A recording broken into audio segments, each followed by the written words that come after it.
দেখুন এই কাঁকড়াটার দাম কত? 92 টাকা কেজি।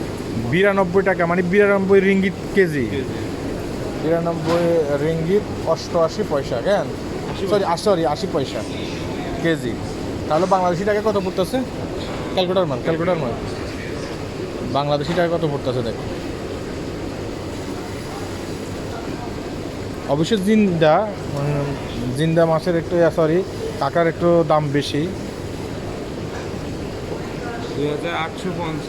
2850 টাকা বাংলাদেশি টাকা এটার দাম পড়তেছে। বাংলাদেশি কেজি কত করে অবশ্যই জানাবেন। আমরা মালয়েশিয়াতে একটা সুপার মার্কেটে আসছি, এটার ওজন কতটুকু হবে একটা আইডিয়া? প্রায় 550। তাহলে এটার দাম হইতেছে কত? 1200। স্যার আর হিসাব কর, তাহলে ধরো 500 গ্রাম একটা হিসাব, 500 গ্রাম 1200 হিসাব কর। না 1400 তুই হিসাব কর, না তো ভুল হবে। 1425 টাকা এটার দাম। 1425 টাকা এটা। এই যে হ্যাঁ এটা সবার জন্য না আর কি।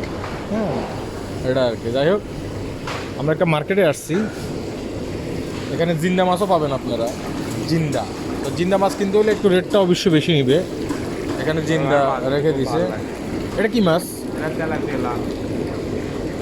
তেলাপিয়া। এটা কেজি কত? এটা কেজি তো বেশি না, 25 টাকা 80 পয়সা এটা জিন্দা।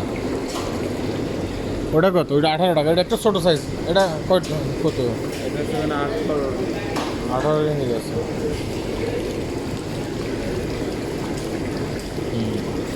18 রেঞ্জে। ওই যে ধরিস না, রেখে দে। হ্যাঁ আচ্ছা।